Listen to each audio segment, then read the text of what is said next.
So I did a video recently from one of my talks, and it was called "How the Most High Created the Universe." And in it, I show my perspective on how a singular intelligence, singular consciousness that is all there is, right, would go about creating a universe. And he'd do it simply by exploring himself, exploring existence, right? So I show basically how he goes up the different dimensions and does that essentially just by thinking of, okay, what is the most interesting concept for a singular being who is all there is, right? Well, that concept will be other, something else other than him. So he could symbolize himself as a point and then symbolize other as another point, right? But that point has necessarily got to be apart, away from, himself. So now we've got the idea of two-dimensional space, or at least one-dimensional when you think about a line, between the two, right?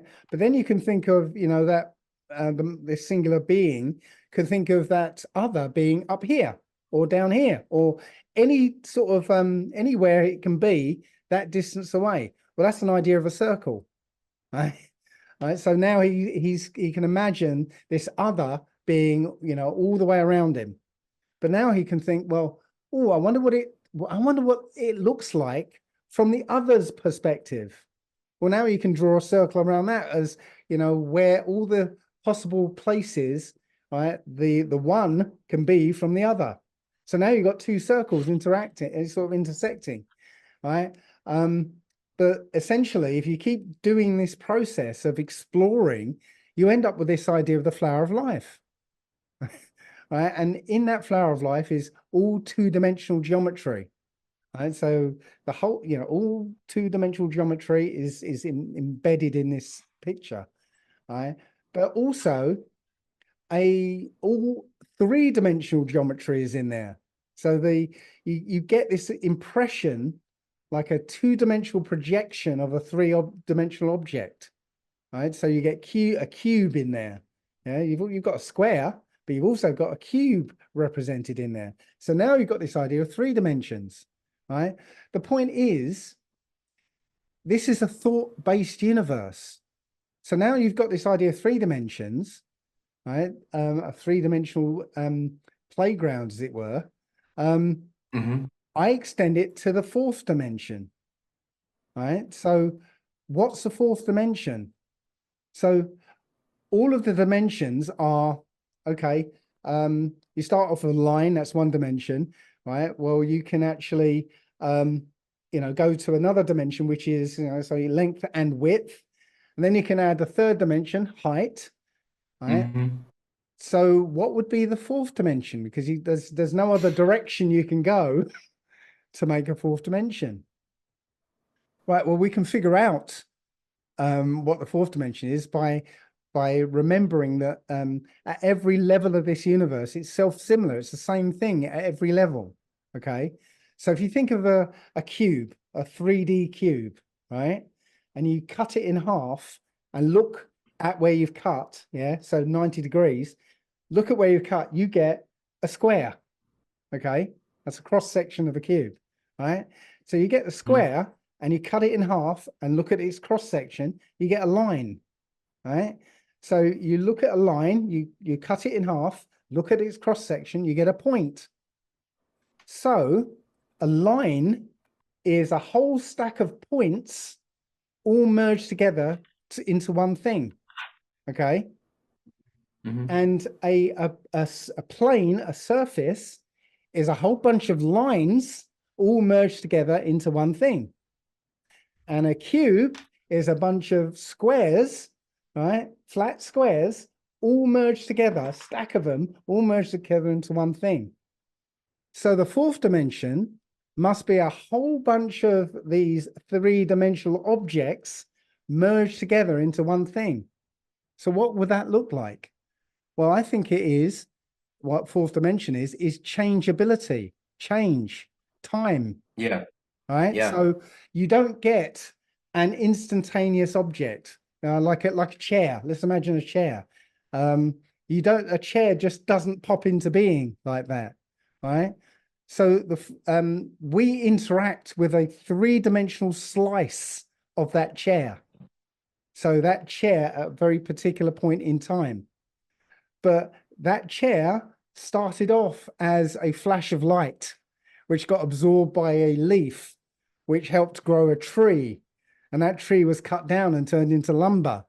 And then somebody had an idea of making a chair and turn that lumber into a chair.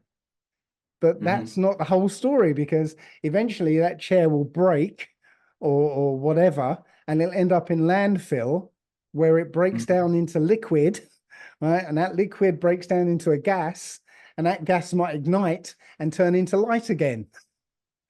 So that whole process is the chair, right?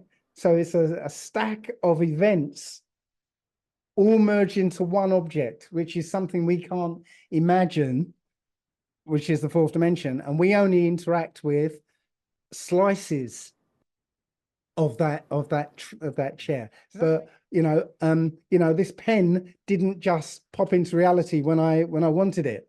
Yeah. There is a history to this pen, right? And the history goes into the future with this pen. But we don't have a metaphor right now for creating pens out of thin air.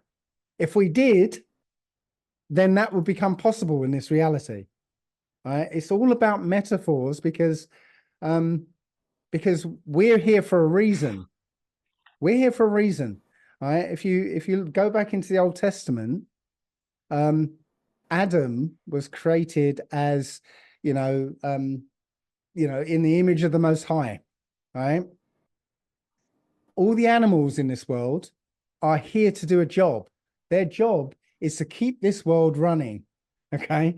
So I use the example of lions and antelope, right? Lions don't eat antelope just because they like antelope meat. Their job is to keep the antelope population, at optimum, efficiency, so that the antelope can keep the savannah nice and clean, and whatever. And if there were too many antelope, they'd start destroying the savannah. So the lion population grows to take down the antelope population. So the earth is always perfect. And all the animals, all the way up and down the animal kingdom, are all doing a job to keep this earth ticking over. We're the only ones who don't have a job here. Our job is to experience this place. Right? Experience everything there is to experience. And to that end, I believe we have the power to shape our experience any way we want it to be. And that is, I think, is the big secret that they're trying to hide. This is why they've created this whole fantasy world around us, right? To stop us remembering that we can change this world in a heartbeat if we wanted to. But we've been poisoned, not only physically but mentally as well, so that we don't understand that we can do this. So we have two hemispheres in our brain, okay, the right and the left. Right now, the left-hand side is what keeps us grounded in this world. Right, it's what our senses are connected to. So our senses look out at this world. The left-hand side of our brain makes sense. It takes in all this information, looks for dangers, it looks for avenues for pleasure. It manages how we live in this 3D concrete world, right? That's why some people that, although they're very intelligent, they can get through many deceptions and psyops and things. If they're too left-brained only, they can't see the Mandela effect. No matter what. They can't see, because again, on the left-hand side, it's about analysis, logic, science, that sort of thing, right? So if you're stuck in the left brain, you can't see anything that defies logic and science and all that, right? No, that's out of it. That's supernatural. Let's not look there. Yeah. The right-hand side of our brain isn't rooted in the third dimension. It's rooted in the fourth dimension, right? And it's connected to, the only way I can describe it is spiritual senses. So what are spiritual senses? Well, they're the senses that say their spiritual eyes are the eyes you see with when you imagine your mother right now, right? Imagine your mother. You can see her face, can't you? Kind of, yeah. Well, they're your spiritual eyes. You're not seeing her with the physical ones. You're looking at a computer right now, right? Your spiritual ears are the ears you hear with when you imagine a duck quacking. You can hear that duck quacking in your head, but you're not hearing anything, yeah? But you have the experience of hearing. They're your spiritual ears, right? And your spiritual eyes, right? Your spiritual senses.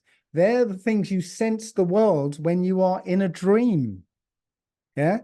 So you're not anywhere physical, but you are experiencing something, and you can feel things, you can hear things, you can see things, but they're not physical things. So you have, there are two halves of you. One half is rooted in the third dimension. The other half is rooted in the fourth. So half your life, and it would be half if we didn't have all this technology, half your life is in the third dimension. When you go to sleep, you're now in the fourth dimension, accessing, right? And again, remember the fourth dimension is essentially three dimensions all merged together. So in time. So the whole of this reality is an object in the fourth dimension that encompasses the whole of space and time all merged into one object, which means that in the fourth dimension, you have access to everything from the beginning of time to the end of time, right? All information, all time, space, and events. All at once. Everything's happening at once. Was that no film? path. Everything, everywhere, all at once. Yeah, and that's in your fourth dimension. So that explains things like telepathy, right? So imagine this, okay? If up here is me, right, and down here is you, right? So there's me as a point, and there's you as a point, yeah. If that line represents a distance of 3 feet, I can communicate with you because we have the metaphor of language, that I can make small mouth noises, right? You can hear them with your ears. You can translate the words I'm saying, and now the meaning is passed to you, right? Now, if we're 1,000 miles apart, I can't use that metaphor anymore, right? Because sound waves in this 3D universe don't travel that far. But we have another metaphor. We've got the metaphor of technology that we're using right now, that I can speak here, what the electrical signals get transferred over undersea cables. Of course. And go into your machine, and the sounds coming out of your machine, you can hear what I'm saying and you get the same meaning, right? If we didn't have that metaphor, it's now impossible for me to talk to you over 1,000 miles, right? On the other side of this paper is the fourth dimension, okay? All right. The thing is, though, in the fourth dimension, as I said before, you and me are connected. We're all in the same place, right? And all in this one object, okay? So, and this is out on the three-dimensional world now. In the three-dimensional world, there's a way that I can push through it using the fourth dimension, yeah? So just bypass that distance and go straight to you via the fourth dimension. Does that make sense now? Okay. Totally. So if we had that metaphor that, you know, there's a way I can push through the fourth dimension, right, directly to you instantly without any time delay or whatever, right, then we have what we call telepathy. And telepathy is real, right? The way we access the fourth dimension, again, is through our right brain using what we call imagination, right? So the metaphor in the third dimension is we use technology, a phone, right? I put in a unique number that represents you, right? You pick it up and now we're connected, okay? In the fourth dimension, I can just imagine you. I could just picture you and your face and, you know, what I feel about you when when I met you, let's say, right? And now I'm connected to you. And now with that connection, I can send pictures, intentions, feelings over to you, right? And you'll get them. Whether you recognize them as such is another matter, but, you know, that's how it works. We have this connection over the fourth dimension. And I saw this in the film, The Matrix. Yeah.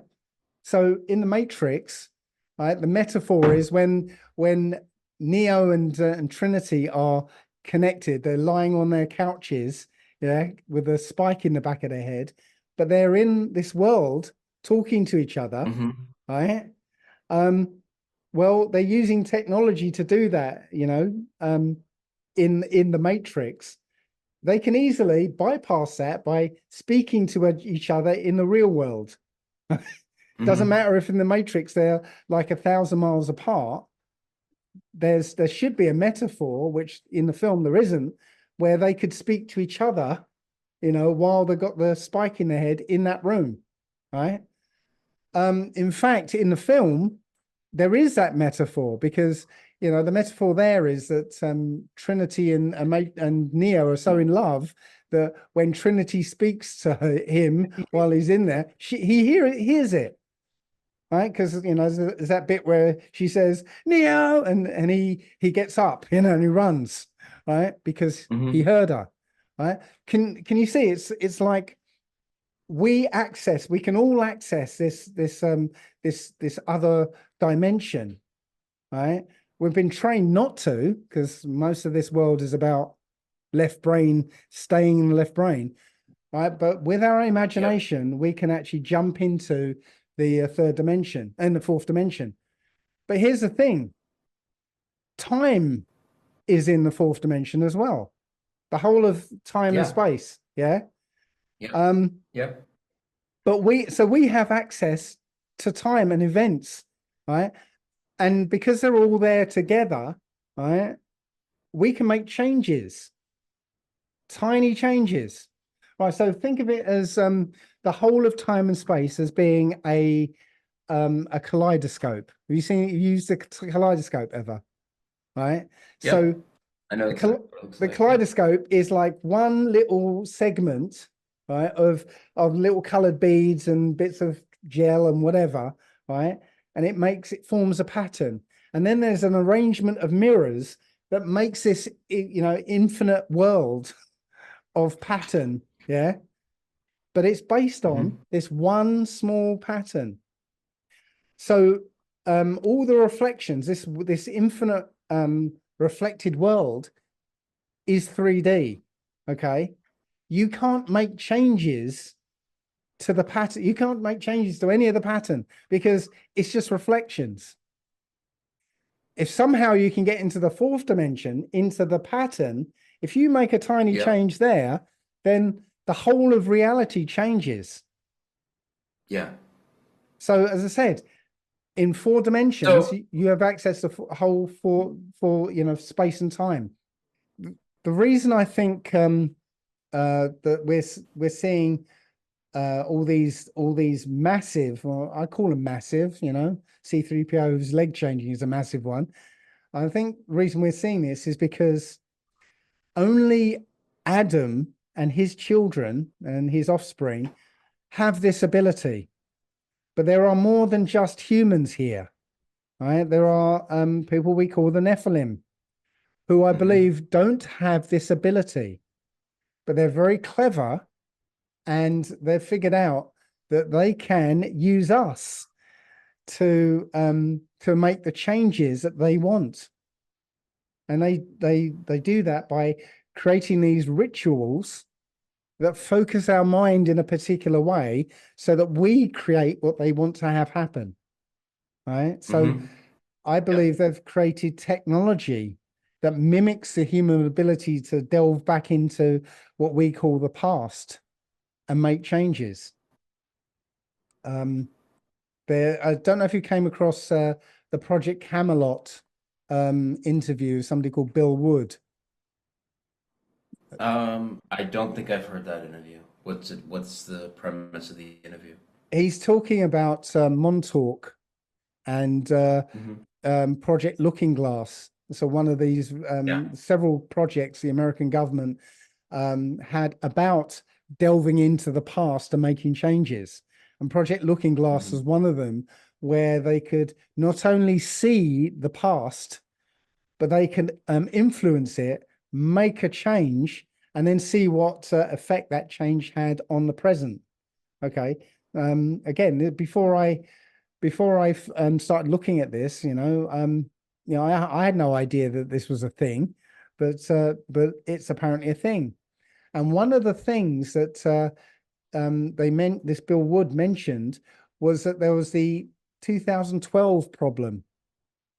That yes, they could go in and make changes to the past, but past a certain date, December 21st, 2012, it didn't matter what changes they made, right? They couldn't affect the way the timeline was going to go on forwards from that point. So that would kind of tie into your idea that the timeline kind of split off before that, right? Yeah, well, so they couldn't. Yes, I think that's what they can make changes up to that point that will change the world the way they want it to, right? But anything past that point, they can't change the inevitable, right? Which and I think what happened 2012 was the beginning of the apocalypse, the great revealing of truth, right? So that they couldn't change people waking up. Right? They can't stop this great awakening of humanity. They can just sprinkle more bullshit on top of bullshit and try and keep people locked into their keep people asleep. Yeah. So I believe they've created technology, and I think my view, it's the quantum computer. They've made this technology which allows them to reach into the past, change a probability, right? So again, if you think of this universe as a huge equation held in an infinite mind, okay? So a huge pattern, right, that encompasses the whole of time and space, and it's all based on probabilities, right?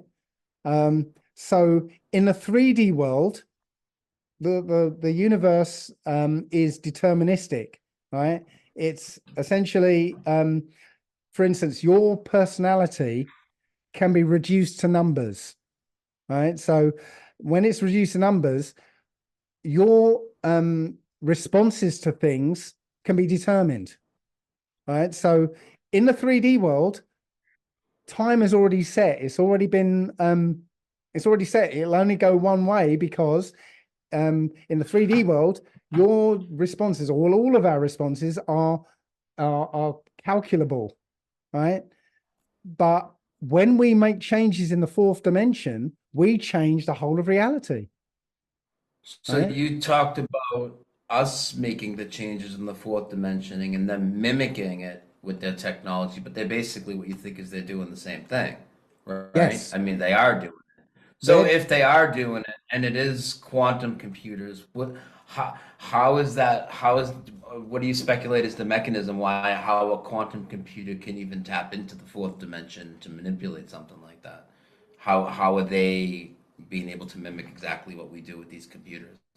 Okay, well, again, if you understand that there is a fourth dimension, and if we can tap into it, well, they can mimic it with technology. I don't know the process they're going by to tap into it in that way, but that's what I think is actually happening. Right? They're tapping into okay, to get to this version of reality, right? The events leading up to it, there had to be an infinite number of probable things happen to get to this particular reality, right? If we reach back and look at one probable event that actually crystallized into reality and then change that probability. So instead of that event happening, well, this event happened instead, right? Then a new set of events end up streaming out from that particular moment in time. Okay. And that's what they're doing. They're reaching, you know, and they say that when they talk about the quantum computer, that they reach in, and they say it about parallel universes. They reach into a parallel universe where the answer they're after is already known, and they pull that into this reality. And the guy, Geordie Rose, who talks about it, he says that they're making an effect in our world, right? He doesn't say we get the answer to the calculation, we make an effect in our world. And I think the effect is that they make a change to that probability so that a different probability occurs, right? So now the timeline progresses from that point based on a different probability. So a different set of events ensue after that. Do you get concerned, though, at all with the idea that maybe Gordy Rose is coming out and saying these things intentionally to misdirect us and make us think they have this ability for people like us, and it's more the same as the depths of the deception go with like the NASA program and the space programs and everything else? Yes, they could be doing that. I said this could be their technology could be just there to influence us, right? They've calculated how to influence us to make the change for them.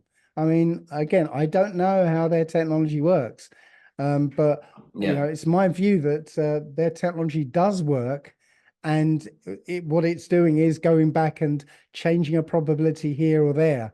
And you know, the example I gave you with manifesting a car parking space is me going and changing a tiny probability in your life, right?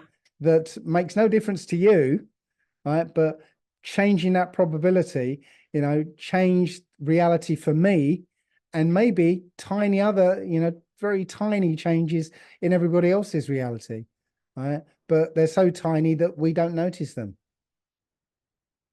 If you remember, because my talk is based around the film The Matrix, right? Because there's a lot of metaphors and a lot of truth in that film beyond what most people see when they see it, when they go and see it.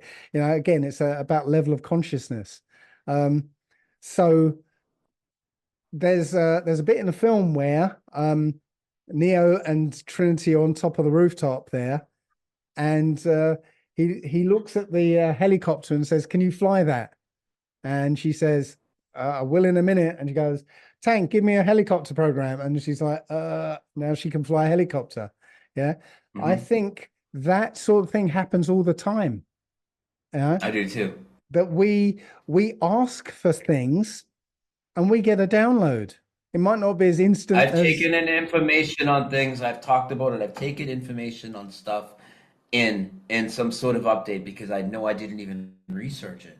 Yeah, it just came to me. There's stuff that you don't know how you know it. Yeah, it's like, you know, somebody. It happened to me a lot when I was a child, right? I remember I'd have to lie about it. Okay, somebody would ask me something, and I would tell them, and I'd have to say, "Oh, it's because somebody told me the other day." That was a lie, because I didn't know how I knew what I knew. I just knew it was right. Right. So because it was a kid telling somebody this, and it was just, you know, pretty not very confident kid as well, I had to lie and say it was somebody else who told me. And, you know, I got it from this source, and it didn't just come from my intuition. And just think about the word intuition. Inner teaching, inner tuition. It's an inner knowing, and we all have this inner knowing, because we can reach into the whole of time and space and ask it for information. And depending on how open you are to it, or what cultural and experiential context you have, that information is going to come to you. Somebody told me the other day, a while back actually, that it's like a vacuum. When you ask a question, you create a vacuum in the universe, and that vacuum has to be filled. So that answer is going to come to you. It's whether or not you see it, you recognize it for what it is, and it will try and make sure you recognize it by being a synchronicity, by being something that is specific to you for you to take notice of. Right? But it will come to you. 100%. I think I've said this many times. I'll take intuition over so-called intelligence any day of the week. Yeah, it's knowing. It's not believing anything. It's an inner knowing. I had an experience. I put it in my book actually. That one day I had, or one night I woke up at 3 o'clock in the morning. I had a nosebleed I had a nosebleed from hell. It was gushing out of me. I couldn't stop it. Okay. So I stuffed cotton wool up my nose, and I was thinking, well, I've just got to try and get to sleep. I'm going to work in a couple of hours, so need some sleep. So I stuffed cotton wool up there, and I put my head down on my pillow, try to get some sleep. But the moment I put my head down on the pillow, the back of my neck started to get hot, and it got hotter and hotter and hotter and hotter until I had to just get up, and I was like, oh, what's going on? So being a child of the the technology, I went to Google, and I was like, I put in nosebleed, burning sensation back of neck. Going through the results, and one stood out to me, and I clicked on it, and it said to cure yourself of a nosebleed, put a cold flannel on the back of your neck. So I put the cold flannel on the back of my neck, the burning went away, the nosebleed stopped immediately. So my intuition was saying, put something cold here. But I didn't recognize it as anything, worthwhile.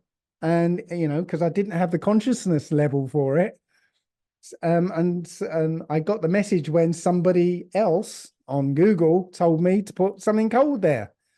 Right. So this is real. This is something that we do all the time, but we don't recognize it because, this society tells us not to regard it. Totally. 100%. So let's use the helicopter example, right? Dave needs to fly a helicopter, and you're going to ask the universe for the information or whatever, however it's going to go down, where you're going to take this update. And it doesn't have to be something as extreme as all of a sudden knowing how to fly a helicopter, but let's just use that example. Who uploaded the information for you?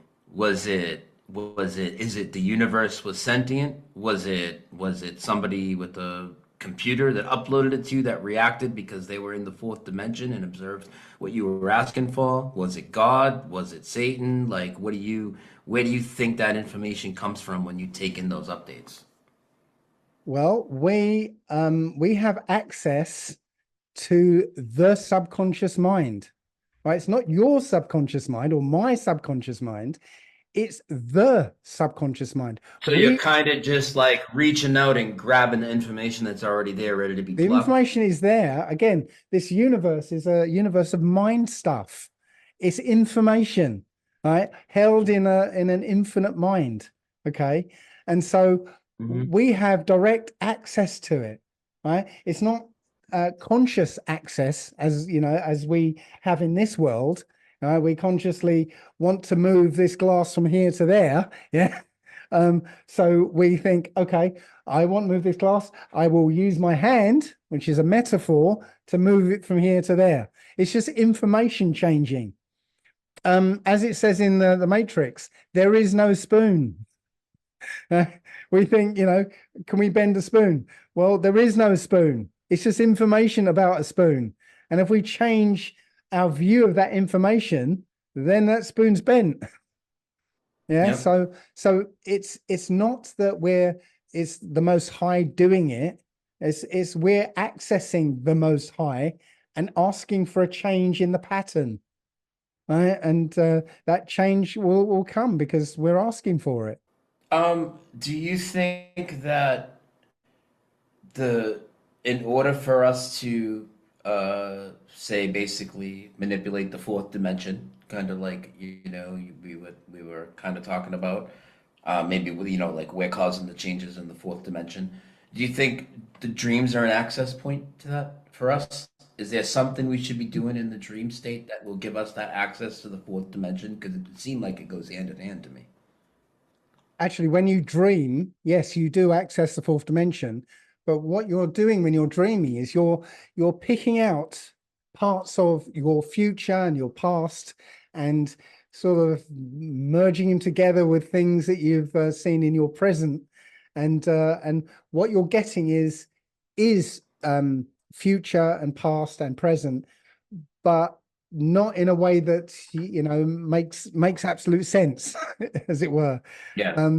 There's a message there usually, right? But it's formed of random, maybe not random parts of your future and your past, which tells you what I think deja vu is, and some other things that we've experienced, right? That we do know what the future is. We do. We have access to it, right? But we don't have conscious access to it. But again, we can ask, and one of the technologies, right? And a lot of people have used this without knowing it. Is, let's say you've lost your keys. You don't know where the hell your keys are. Okay. If you go to bed and just before you go to sleep, ask yourself, okay, where are those keys? Where have I put those keys? Okay. And you go to bed thinking and pondering where those keys are. You wake up in the morning knowing where they are. Right. Because why do you think after having dreams, we have a very hard time remembering the details of the dream pretty quickly?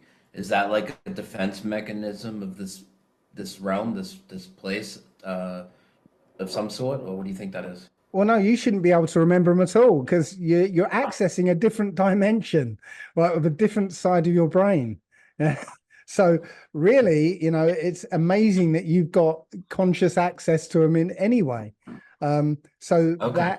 that's the thing. You lose it because now you're grounded in this world, and you have to be grounded in this world to operate in this world. Right. So what happens in the fourth dimension? Well, that's handled by this side. And you use a different set of faculties to work in that dimension, right? Spiritual senses and imagination. Yeah. But imagine what your life would be like if you knew from almost birth that's what you could do. I would have skipped so much bullshit, dude. Like, yeah, but that's the point. We're here to experience what it is to live in this world, what life is like. And we have our own personal viewpoint. We have our own perspectives and personality, right? Which is unique, right? So we can have experiences that nobody else can have. We can think of experiences that we want to have nobody else will ever think of. Yeah. And that's what we're here to do. Yeah, we're the best. That's what we're here to do, to experience it all. Right? So, but what's happened is that, and I use this analogy that if you've ever watched Star Trek Next Generation, okay, they've got the idea of this holodeck, okay, where you could go into this holodeck and you could tell the computer to provide any experience you want to have. I want to live in the 19th century in a Sherlock Holmes story, yeah? And the computer will create that world for you and it will be absolutely real, yeah? Imagine if all of us had gone into the holodeck and we're playing this game in the 20th century, yeah? And some unscrupulous entity conspired to make us forget the name of the computer. So now we can't access the computer, make changes. And now we think that now this is all real, and we have children in this place, and now they grow up into the holodeck, believing it's reality, right? Yeah. And all the time, these entities are accessing the computer and making changes. Yeah. And That's where we are, except they can't make changes. They have to trick us into accessing the computer and making changes, right? Without knowing that that's what we're doing. Yeah. It's really amazing. We're in a wonderful place, you know. Do you think if enough of us come to the realization that we can access the fourth dimension and manipulate this reality to the way that we want, do you think eventually their whole system of all this fakery can just crumble, like pretty much in an instant? Well, first of all, it is crumbling because of that. And second of all, we are doing that, except we just don't know we're doing it consciously. Yeah. And this conversation, I think, is going towards getting people to realize that this is what we're doing consciously. And the funny thing is, when I started thinking along these lines, information started coming to me, especially books from, you know, the 1800s to early 1900s. Yeah, there are loads of books from people telling us just this. This is how you access the world. Well, this is how you access the fourth dimension. All right. And we weren't ready to hear it. We weren't ready to hear it. But again, another funny thing is that now that I'm thinking about this, right, I'm starting to see other people thinking about this, right? As I started looking for these books, and I've got them, I've now recorded them on, you know, they're audio books and stuff. So I'm playing them to myself all the time. Now I'm seeing more people thinking along the same lines. New videos are coming out with people saying, this is the way we access the fourth dimension. This is how we make changes in the world. A new channel popped up, started putting out videos about how you can make changes in the world and talking about exactly the same things I'm thinking about. Mm-hmm. So it is happening. You know, it can't help but happen. Yeah. Everybody listening to me right now, right? If they didn't know this was a possibility, well, now their consciousness has been raised. Yeah. Again, it's not a mystical thing. It's just understanding a new concept that changes the way you look at information you've already known. Yeah. Because you're now seeing it from a different perspective, a higher perspective that gives you a richer, more rounded sort of view of that information. So much of this journey, what I've come to realize, once you start realizing these things that have happened to this reality, it's like, this is about trusting yourself over your perceived perception, you know, your perception of what reality is based on what you've been told. And even though you might have broken many barriers of the lies, I mean, it gets deeper and deeper. The whole damn thing is a lie.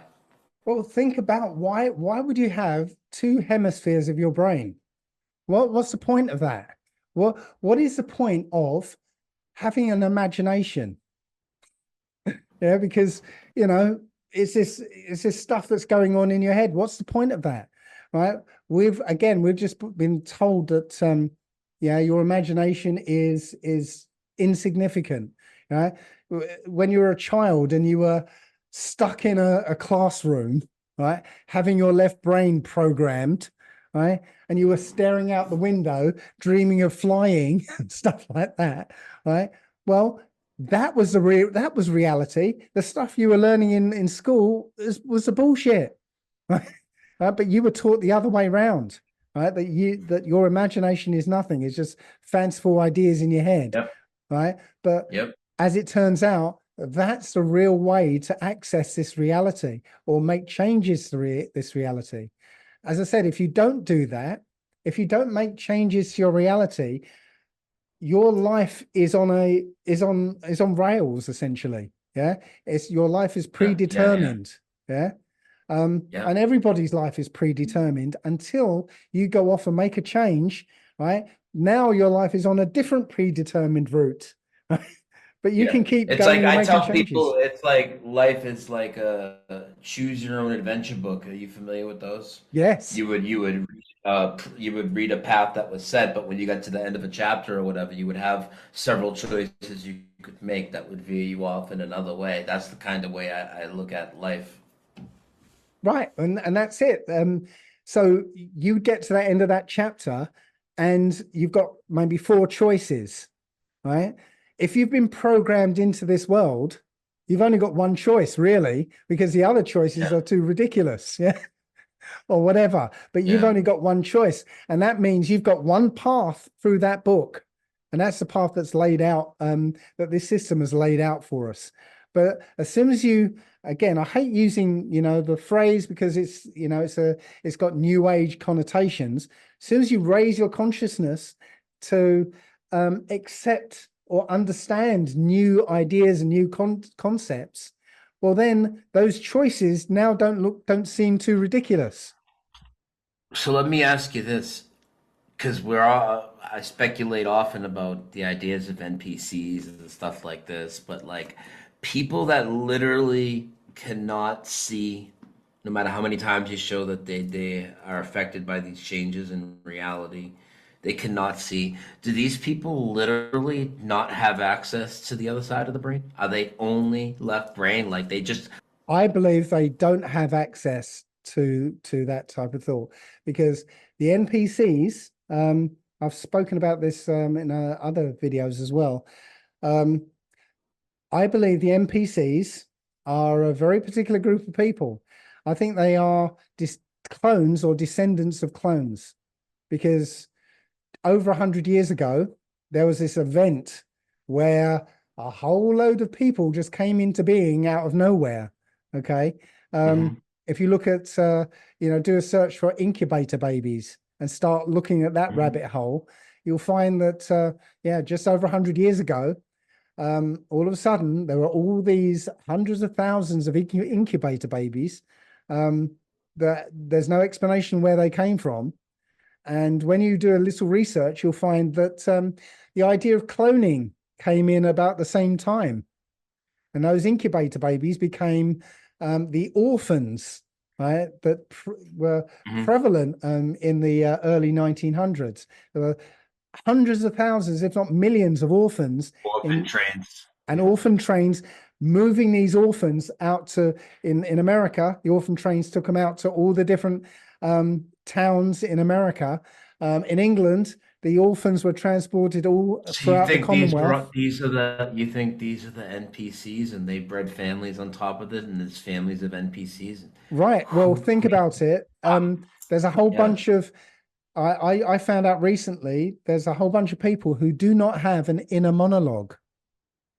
Right? They don't have that sense of I-ness that you can have a conversation with right now,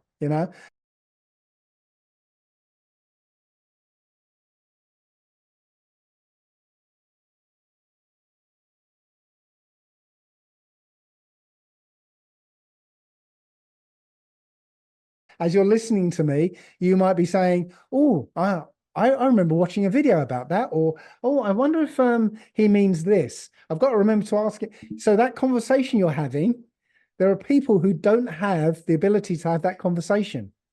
Now, I believe that is what these clones, or we call them NPCs, those clones do not have that access. They don't have that sense of I-ness that can go off completely limited from it.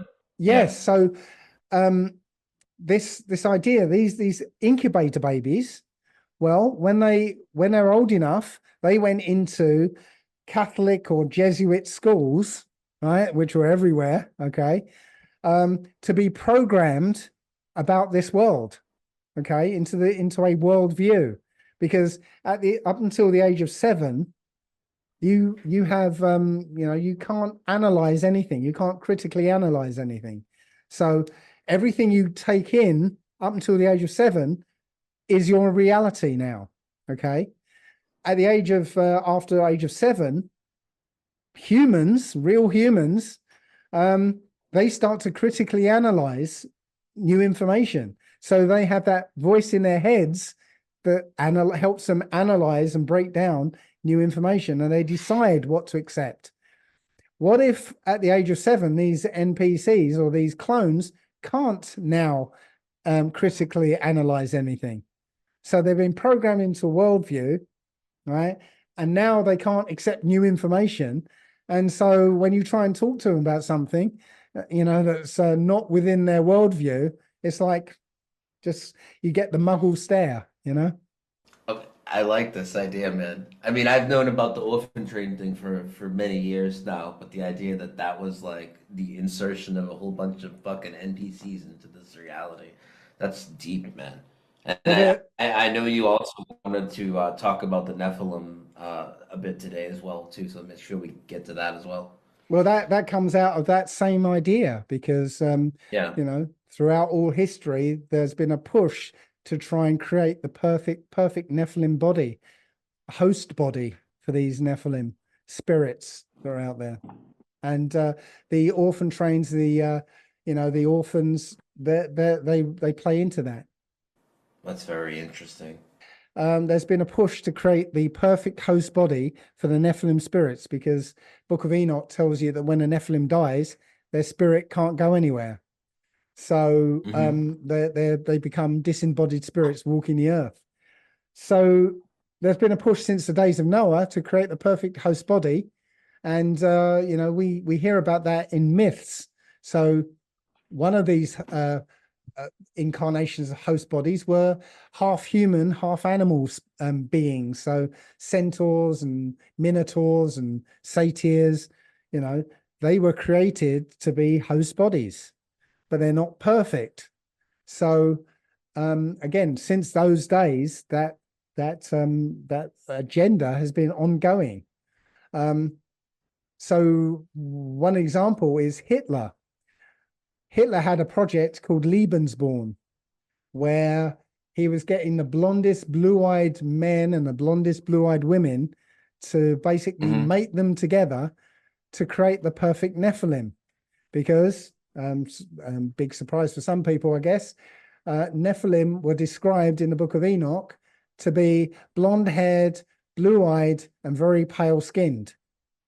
So that's what Hitler was trying to do. He was trying to breed out the human and try and get back to the Nephilim giant, the perfect Nephilim, right? So when the war ended, well, most people are familiar with Operation Paperclip, where the Americans took thousands of Nazi scientists.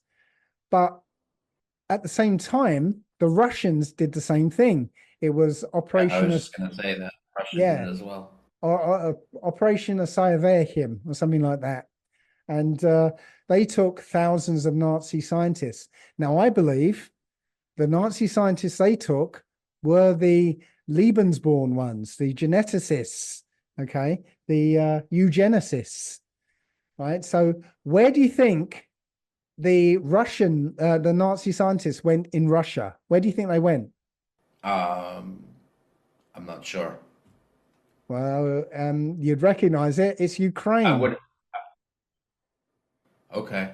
These Nazi scientists went to Ukraine, which is why you keep hearing about neo-Nazis in Ukraine.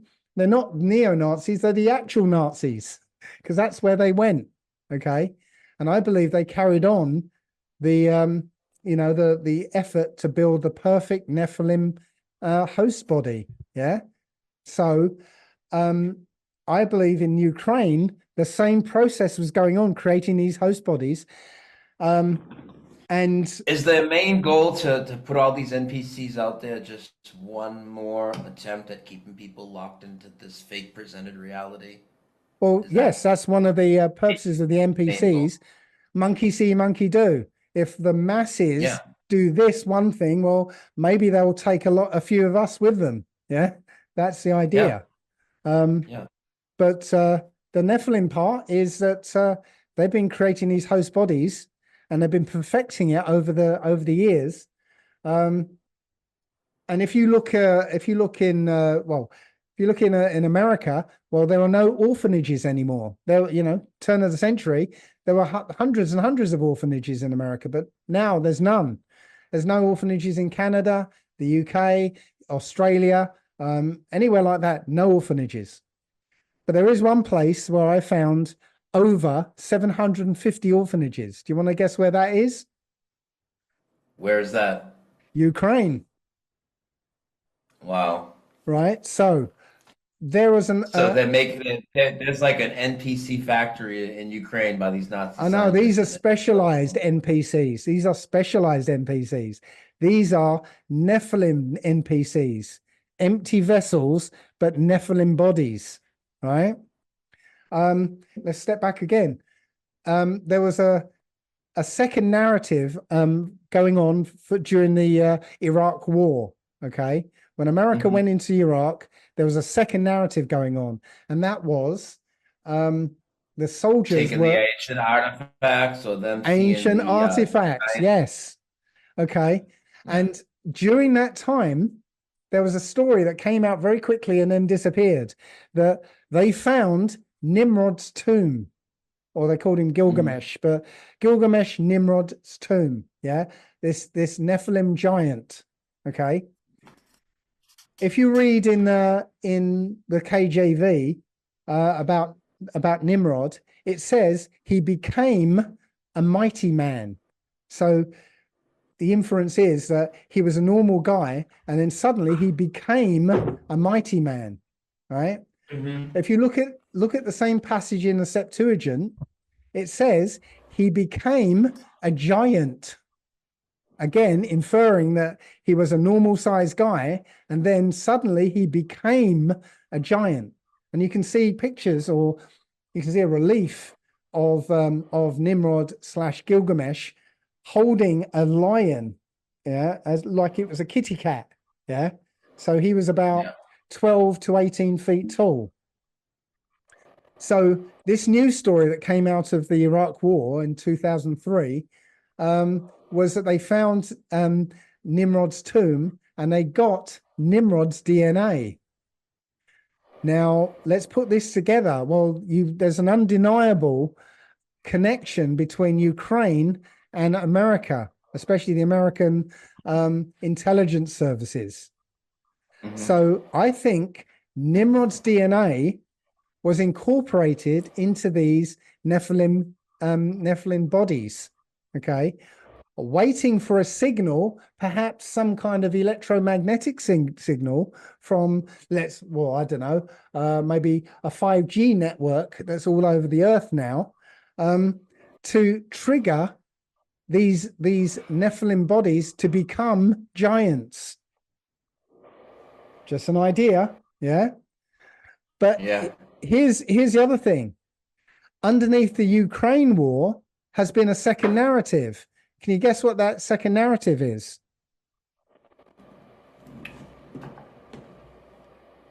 I don't know. What is it? Ukrainian orphans needing homes in the West. So ever since this Ukrainian war, there have been millions of orphans, Ukrainian orphans, being spread out all over the world. In every country, there are now Ukrainian orphans. What if? Holy shit! What if there's a signal from a 5G network to trigger these orphans once these Nephilim spirits are allowed into this world? And I think that's what CERN is there for. Right? CERN rips a hole from this reality into that level of the fourth dimension where these spirits are. These spirits can come directly in, and they have host bodies waiting for them all over the world. Jesus Christ, man. But what do you think? So these are next level NPCs. These are Nephilim spirit NPCs we're talking about here. They're empty vessels. What are they going to act like? Are they going to just be like the other ones where they're just trying to, No, you've got reality, or what's going to happen? You've got the basic NPCs, yeah, that were created, 100 years ago, right? And the thing is, if an NPC, sort of procreates with a human, there's a 50-50 chance they're NPC or human, yeah.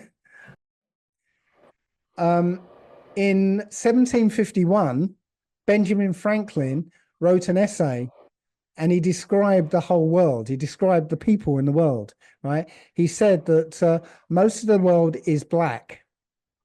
Most of the world, people, all of Europe is black. All of Asia is black and tawny. He said the only white people in the world, and by that he meant his, Nephilim bloodline. He said the only white people in the world are in Saxony in Germany. They're in England, and the newcomers that are in America. He said 1751, there's only those few white people in the entire world. Okay.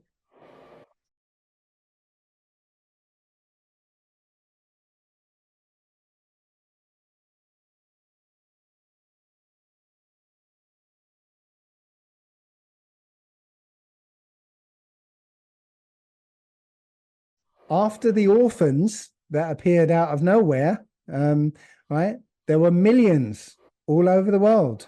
And as I said, they came about because these NPCs, these cloned beings, were being moved out across the entire world. And less than 100 years later, right, now you've got millions of white people, right? Now, again, not all of them are clones. Some of them are descendants of clones, right? That's what I believe has happened.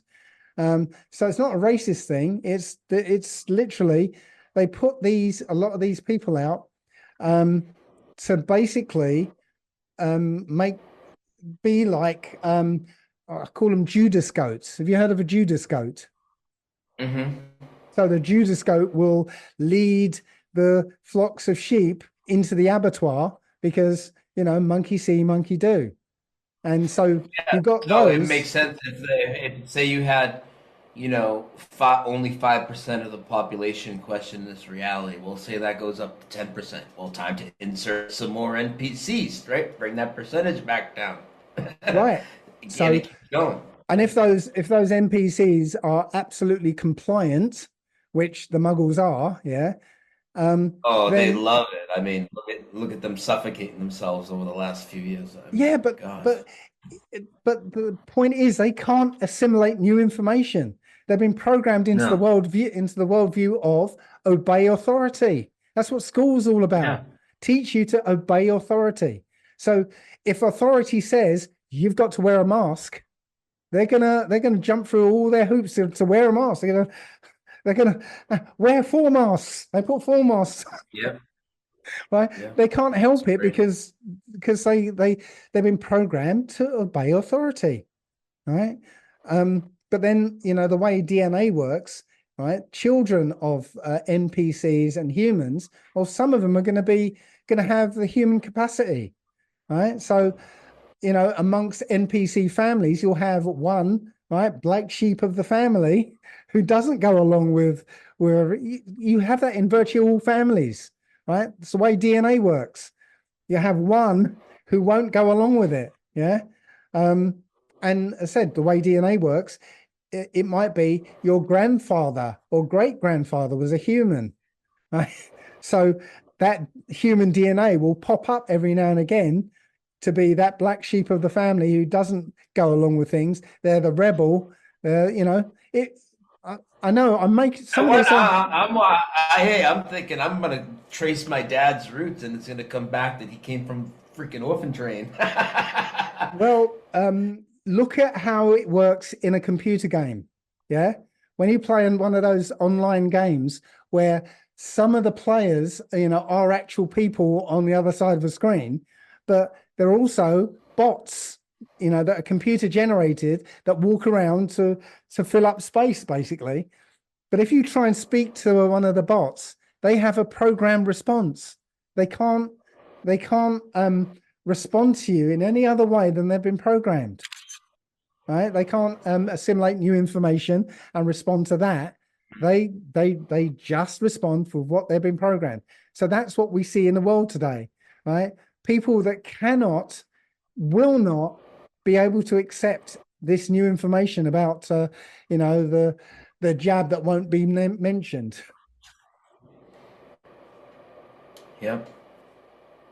I almost feel like some of it is so over the top like with these people they put in front of the camera that make complete clowns of themselves, pushing that narrative, that it's like almost like these people presenting the fake reality and trying to flex their muscle at us and be like, look how we have these people, look how stupid we make it, and they still believe it.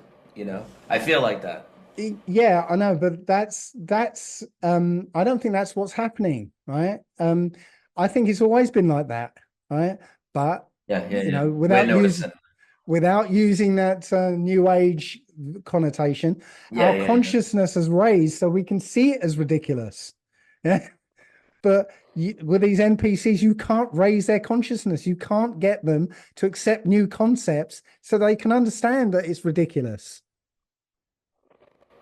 And I think I credit the That TV is a big thing, man. That TV is that's such a weapon that completely gives people a fake reality and they believe it, all of it. right. Well, you know what, the ones behind the bloodlines that we're talking about, right? Again, it's spiritual. It's these angels. It's these fallen angels. They hate all of us. They hate even their children. They hate all of us. Yeah, they want to get rid of all of us. They're the ones who gave us technology. If you look at the Book of Enoch, it tells you, that they gave us technologies. They told us how to make war. Told us how to make money. How what money was actually. They told us about makeup. They told us about all sorts of things. Yeah, they're still giving us technology, or not us. They're giving their bloodlines technology. Right. If you saw the film Contact, yeah, with Jodie Foster, right, where the aliens gave them plans to build a machine, the most expensive Uh-huh. machine in human history. Well, they're just Yep. telling you the story of what's happened here. These Hmm. these fallen angels gave their people the plans to build the most expensive machine in human history for their purposes, right? Which is CERN. Yeah. So it wasn't created to find the Higgs boson. Yeah, if that's No, the no. truth, then they found that back in Particle. 2012, right? But they've told you what the purpose of it is: to rip a hole in our reality, and so it's create a portal to another reality. They've told us. Hmm. So yeah, they've been giving technology to their bloodline, ever since they were released. Right, the Old Testament tells that they would be imprisoned for 70 generations.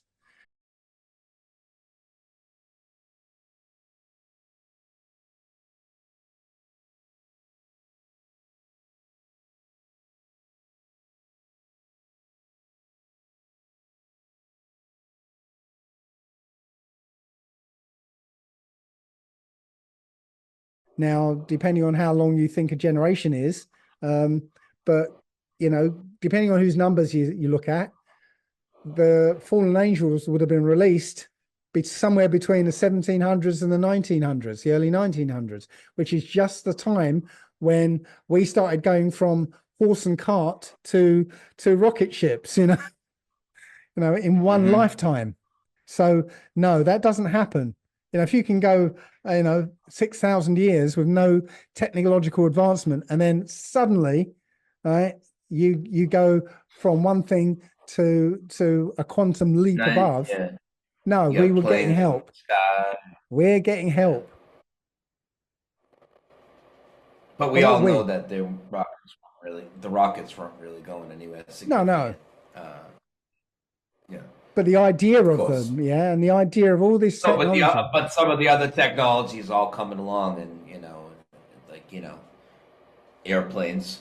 You know, that's one that's huge.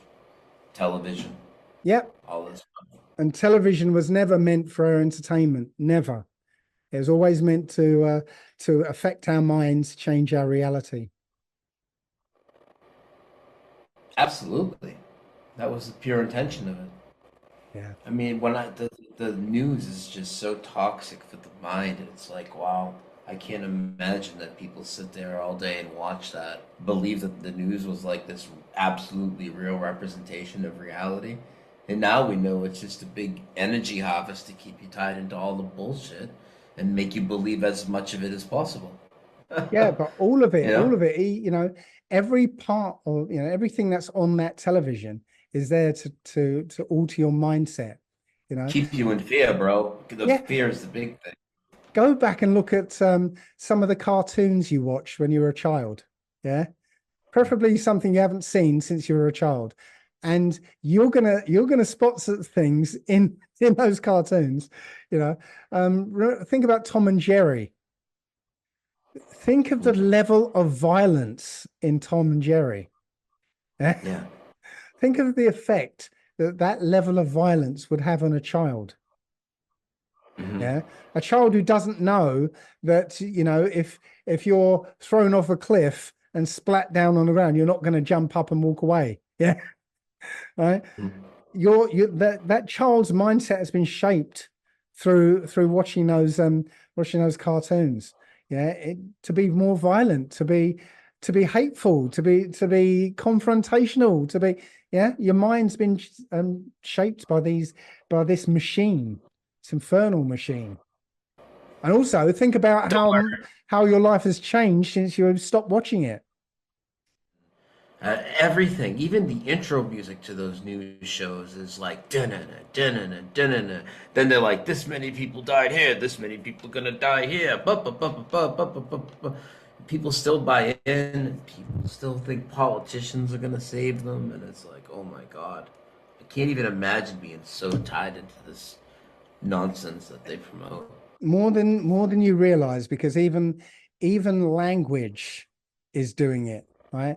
These languages we're speaking, their only purpose, real purpose, is to create thought, right?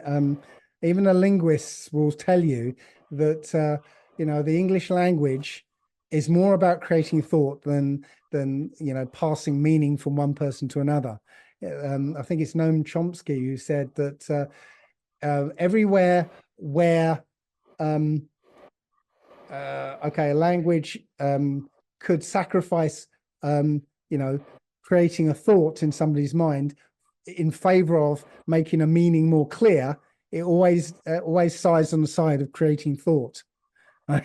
Because that's its primary focus, not, you know, passing meaning. Yeah, it's this language is structured so that when we use it, we create mostly the opposite thought to what we're trying to convey. We don't realize how much power we have in this world, right? We think we're just little old me who, you know, can only do very so much. What can one man do? You know, that sort of thing. Okay. Point is, you have way more power than you can even imagine.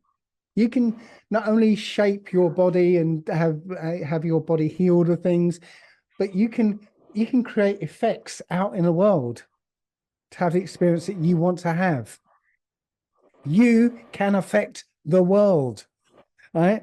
When I said about changing the pattern in the kaleidoscope, right?